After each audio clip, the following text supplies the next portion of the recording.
Joining us now to enlighten us with his latest wisdom is the funky academic himself, Arami Osei Frimpong. Always great to see you, Arami. Good to see you, man. Thanks for inviting me on. So I'm going to go through 4 points. Okay. They're going to be very short. What do we got? Go ahead. And you're going to like a few of them, and you're going to really hate a lot of them. And Good. that's just how life is. That's why we have you on, Arami. Hold on, before you jump into your 4 points, though, guys, go subscribe to Arami on YouTube, Funky Academic. Yes. Because, listen, like he just said, you may love some of what he says, you may hate some of what he says, but he is always going to make you think. Arami, go ahead. Makes what me you laugh, got? too. What you got for us? Go ahead. Well, so there's a theme in both the El Paso manifesto and this latest manifesto from the guy in Buffalo. And there's this idea that, like, they're trying to take our way of life. And the knee-jerk reaction is like, no, democratic politics is not trying to take your way of life. And I have to say, if you think that you get to pick up a gun and shoot people if your side doesn't win, and that's part of your way of life, I am definitely trying to take away your way of life. So, like, the idea, like, yes, I am trying to invade that quality of entitlement. And so we need to think of politics as invasive, but there are proper ways to invade and improper ways to invade. And there are a lot of cons and, like, con artists who are out there making a job out of telling people that you can do good politics without being institutionally or personally invasive. And I'm saying we need to just be invasive in smarter ways and wiser ways. So there's this idea of the great replacement, this notion that non-political forces will change America's way of life by changing the content of the electorate. It has been a bipartisan political rhetoric for at least 20 years, except when Democrats say it, they smile and say, well, demographics is destiny. And that somehow magically, like, democratic majorities will emerge based on a force of nature. Not political will, skill, or risk, but just magically democratic majorities will emerge, and that's fine. That's a form of lazy politics. And you can go ahead and put up the element that Go ahead and put that on the screen, guys, please. About apparently we don't. We'll add it in post. We'll add it in post. Don't worry. Go ahead. All right, that's good. So yeah, and that's pretty much there's a book that's just saying, like, don't worry about doing politics. Demographics will take care of you. Yep. And politics doesn't matter, as in, like, talking to people and convincing them about the role of government in their lives and what that means. And you have to understand that if you're a conservative who appreciates the American way of life as is, or at least who thinks it should be changed by political means, not merely demographic shifts, then you have to bring the guns out. Because this idea that demographics is destiny is they're telling you that politics doesn't matter. And so terrorism becomes the only way to keep your way of life and form of life. Now, that's all. Hold on, let me challenge you and make sure I understand what you're saying. Right. Because we do, in theory, live in, a country that has some responsiveness to the populace. Right. Some ability to make changes without resorting to arms and violence and guns and terrorism. Right. So why then if you want to maintain things the way that they are, why don't you do it the way that, frankly, the conservative business community has been very effective at, through their own sort of, like, big money organizing, direct lobbying of politicians? Why don't you do it through that way, which has also been extremely damaging but didn't involve direct violence, versus you saying, like, well, then your only option is terrorism? Right. Well, so if the thesis that demographics is destiny is true, if that actually held up, then your only option is terror. But the problem that thesis doesn't hold up, because demographics don't make political people. American institutions do. And we need to understand that demographics isn't destiny, nor should it be. Right. And so, I mean, that's why. So that means everybody's wrong, which is the lazy argument's wrong, and obviously the armed violence, that's always wrong. But yeah, go ahead. Right. So yeah, the democratic argument's lazy and wrong. But if it were right, then I could imagine, like, yeah, so we're not a political nation, we're a demographic nation, like, full of parochial ideology. So violence is going to be the only way. But demographics isn't destiny, because people actually change their minds, and that's not how political visions are shaped, not through mere, kind of tribal loyalties in that way, in that obvious way. So demographics doesn't make Americans' institutions do, like social and political institutions do. But institutions don't die like people do. So as long as the traditional control of cultural institutions holds and antecedent property rights hold and all of that stuff, it's not as if like the browning of America will lead to a political shift. We'll just get browner conservatives, right? Or we'll call them swarthy. That's sort of what's happening right now. Right. Right. But like it makes sense. And I think that's, I mean, it's a problem, but it's a political problem, and it's one that can be met through like, political organizing and thinking through like in responsible ways, or more responsible ways than just the guns. So how do we change that? Funny you should ask, right? So we need to call that anti-politics. We need to just name that, this whole idea that demographics is destiny, that's anti-politics. And the panic that emerged out of that variety of anti-politics, the terrorist panic, that's also anti-politics, but just in an obvious way. But there are other forms of anti-politics, and we need to get rid of them all. Now, in one form of anti-politics, which if you don't watch out that YouTube might engage in, is this idea that we could have all of these very popular programs and these universal programs that are popular, but everybody believes in the program for different reasons and to different ends. And the result is that you have a coalition where nobody really can or should talk to each other about why they believe in what they believe in, because it's ultimately kind of vacuous and the coalition can't stand scrutiny because it's not held together by any sort of like actual political holistic logic.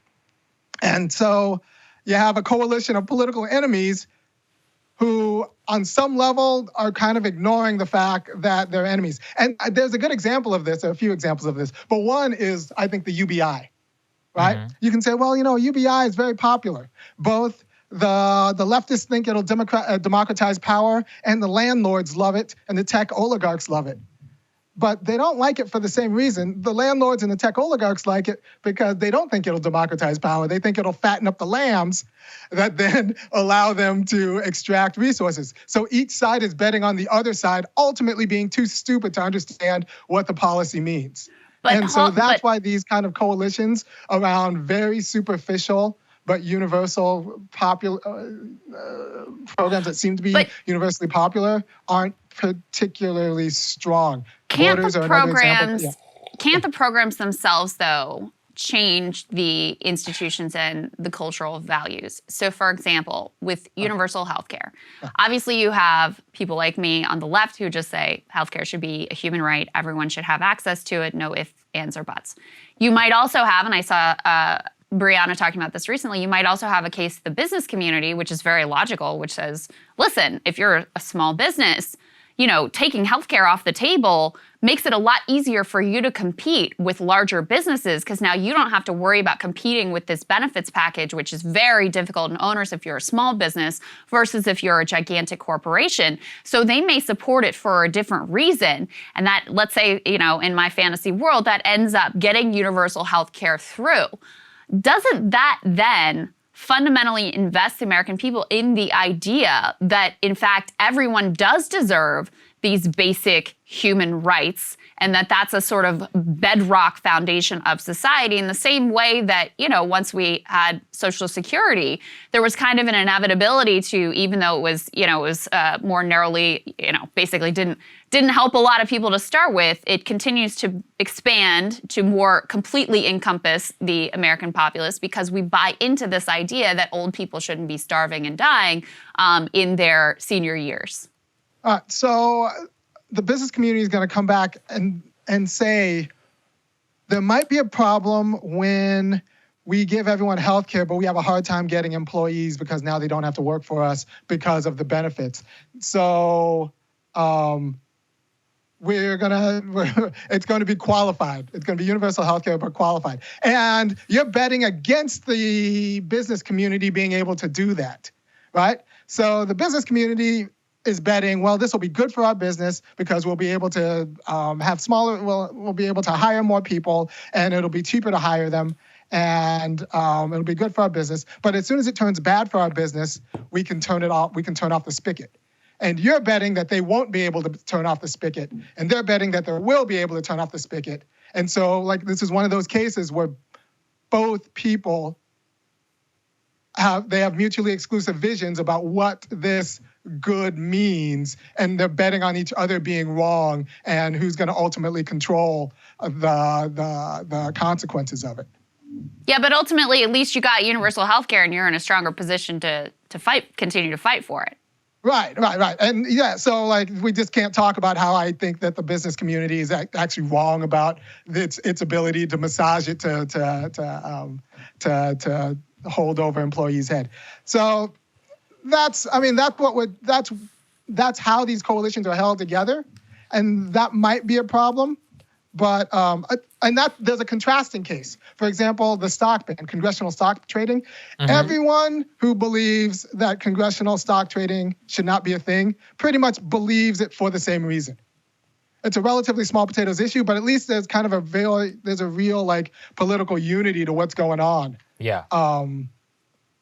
And so we have to take that seriously and see that as like the virtue of actual doing really politics, where people actually believe not just in the top level good, but the reason that the good should be supported. And so you could actually build a strong coalition around that could sustain some scrutiny. All right. So 2 points right there.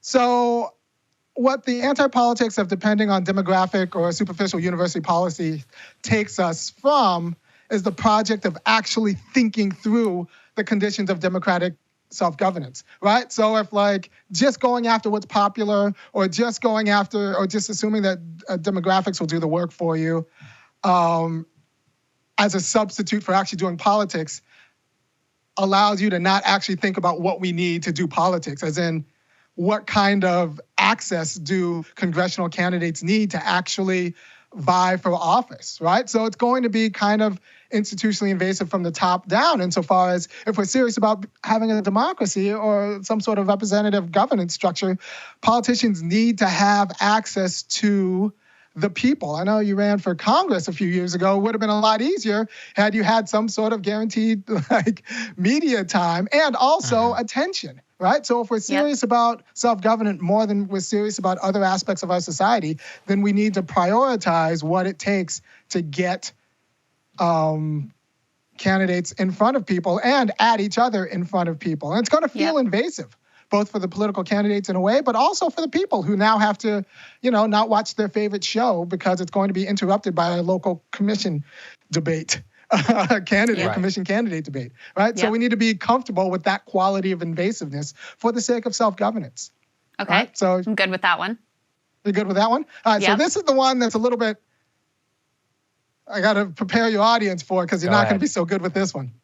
So also, if you're serious about realizing the politics of self-governance, you have to consider how social institutions uphold political projects. Right? So we like to think of politics as something you do, and then your family is something you do over here, and then your job is something you do over here, and then your school is something you do over here, and your media is something you do over there. And you could add them all together to get who you are, in the same way you could add kind of grains of sand, and all of a sudden you get a beach. But that's not how this works. And that's not, rather, in each one of these acts and in each one of these activities, the whole of you is realized. And that means that each activity itself has to cohere with the other activity, right? So you need matching jobs and churches and family life and media. They can't be just things that are distinct from each other. They have to cohere if you're going to have a sense of yourself. So instead of thinking of these different activities like grains of sands or even organs in the body, where they mutually support each other but are ultimately different from each other, you have to think of like family, society, politics, and media as different forms of a triangle, where one of them's equilateral, the other one's isosceles, the other one's scalene, but they're all whole triangles, right? Okay. And they have to like make sense as different forms of the same kind of thing. And this is important when we talk about issues like, say, pro-choice and pro-life, right? There's this idea that we could fix the choice discourse by just passing laws. But that's not the problem with the political problem with choice politics right now is the Catholic Church. Not just the Catholic Church, but, a lot of Protestants and just any sort of religious identity that sees that as the priority, like, of their faith, right? So that's the ultimate political problem with choice legislation. We have to figure out a way to massage the Catholic Church or the evangelical church in a way that supports choice politics. And you could do that because, Sotomayor is a Catholic, so there are different ways to be Catholic, and you can't just banish churches for a few reasons. You shouldn't just banish churches. But we do have to be honest about, like, there's some ways of doing faith that are inconsistent with democratic principles. And what do you think? What do you think is the way that change happens within a church? Well, you need to you go after the seminaries. You got to go after the reproduction mechanism, right? So it can't come from outside necessarily, but you could start. You have to start seeding the seminaries. The right gets all of this, which is very frustrating. You start seeding the seminaries with liberation theology. I think in a well-ordered world, every DSA chapter in every locality should also seed a liberation theology church. Because, there's Liberation Islam, there's Liberation Judaism. So you should also see the Liberation Theology Church and also come up with, like, an equivalent of focus on the family about, like, what we do with nuclear families from a left perspective and how should the government, like, support them and not support them, and how do we support them as, like, a political project. Because you need social institutions that uphold your political project.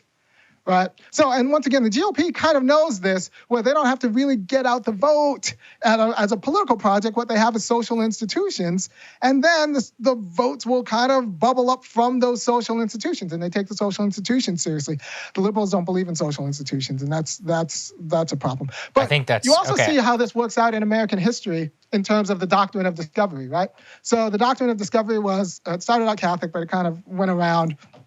And it pretty much said that you could discover any land that's not inhabited by Christians, right? So it's okay to take over land that's not inhabited by Christians. And so what that ends up doing is legitimizing all forms of political terrorism.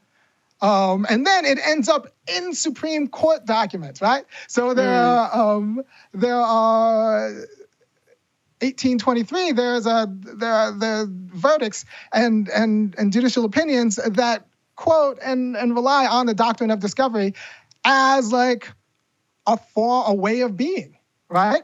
And in order to get rid of that, if you're actually going to go at colonialism, you have to actually investigate and transform, like, any sort of doctrine that's built on the doctrine of discovery, and so that you can acknowledge that the claims of non-Christians to their land and their way of life are actually legitimate. Because as long as they're delegitimized in the church, they can be delegitimized politically, because it all has to cohere as the realization of a whole person.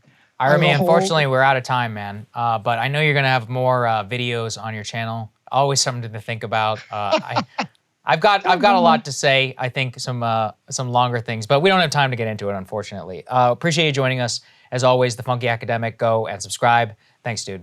Thanks, Irami. Good to see you. And thank you guys for watching. We'll have more for you later. Cable news is ripping us apart, dividing the country, making it impossible to function as a society, and making it impossible to know just what is true and what is false.